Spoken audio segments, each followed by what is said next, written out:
अयोध्या में राम मंदिर बनने और अंतिम बार तोड़े जाने तक का इतिहास जाने। इतिहासकारों के अनुसार कौशल प्रदेश की प्राचीन राजधानी अवध को कालांतर में अयोध्या और बौद्धकाल में साकेत कहा जाने लगा। अयोध्या मूल रूप से मंदिरों का शहर था। हालांकि यहाँ आज भी हिंदू, बौद्ध एवं जैन धर्म से जुड़े मंदिरों के अवशेष देखे जा सकते हैं।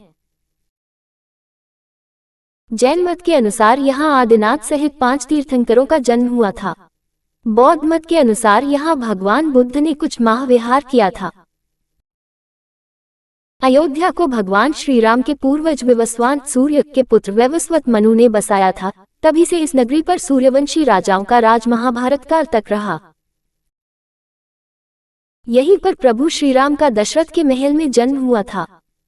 महर्षि वाल्मीकि ने भी रामायण में जन्मभूमि की शोभा एवं महत्ता की तुलना दूसरे इंद्रलोक से की है।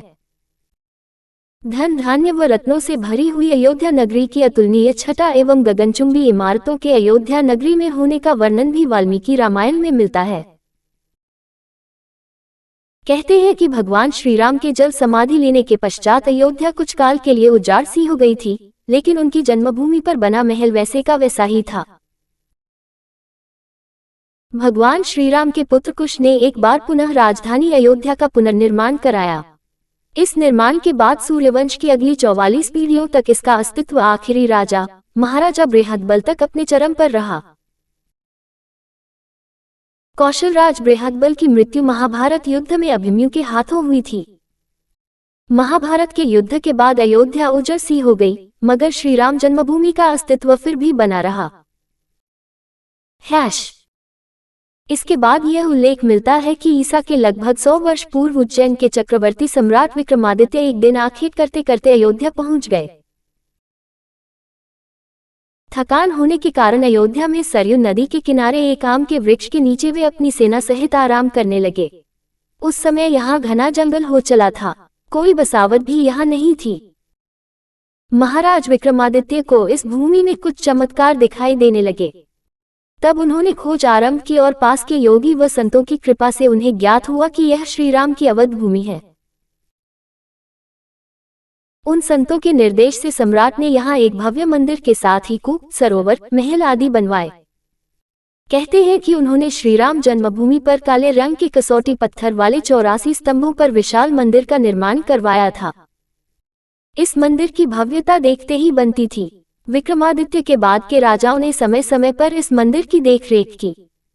उन्हीं में से एक शुंग वंश के प्रथम शासक पुष्यमित्र शुंग ने भी मंदिर का जीर्णोद्धार करवाया था।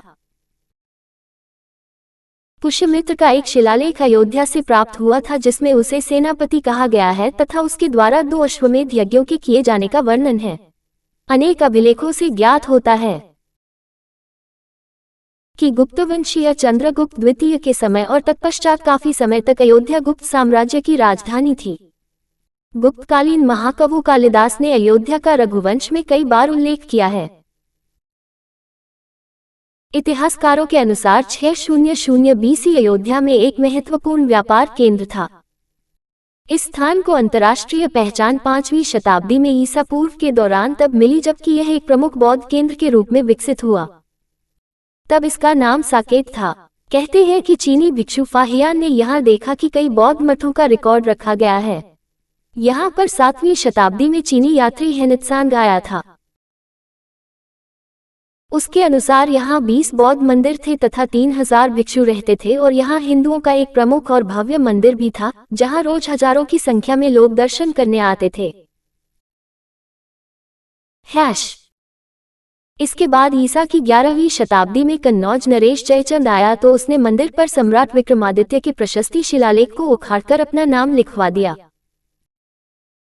पानीपत के युद्ध के बाद जयचंद का भी अंत हो गया। इसके बाद भारतवर्ष पर आक्रांताओं का आक्रमण और बढ़ गया। आक्रमणकारियों ने काशी, मथुरा के साथ ही अयोध्या में भी लूटपाट की और पुजारियों की हत्या कर मूर्तियां तोड़ने का क्रम जारी रखा। लेकिन 14वीं सदी तक वे अयोध्या में राम मंदिर को तोड़ने में सफल नहीं हो पाए। विभिन्न आक्रमणों के बाद भी सभी झंझावातों को झेलते हुए श्री राम की जन्मभूमि पर बना भव्य मंदिर 14वीं शताब्दी तक बचा रहा। कहते हैं कि सिकंदर लोदी के शासनकाल के दौरान यहाँ मंदिर मौजूद था।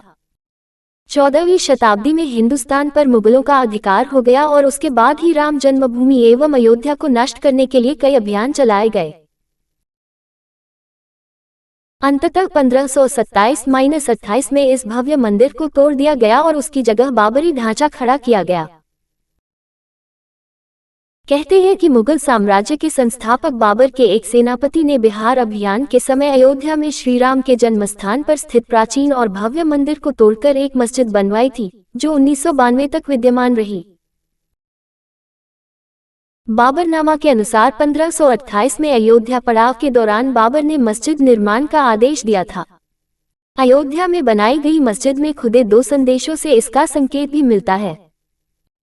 इसमें एक खास तौर से उल्लेखनीय है। इसका सार है, जन्नत तक जिसके न्याय के चर्चे हैं। ऐसे महान शासक बाबर के आदेश पर दयालु मीर बकी ने फरिश्तों की इस जगह को मुकम्मल रूप दिया। हालांकि यह भी कहा जाता है कि अकबर और जहांगीर के शासनकाल में हिंदुओं को ये भूमि एक चबूतरे के रूप से सौंप दी गई थी, लेकिन क्रूर शासक औरंगजेब ने अपने पूर्वज बाबर के सपने को पूरा करते हुए यहाँ भव्य मस्जिद का निर्माण कर उसका नाम बाबरी मस्जिद रख दिया था।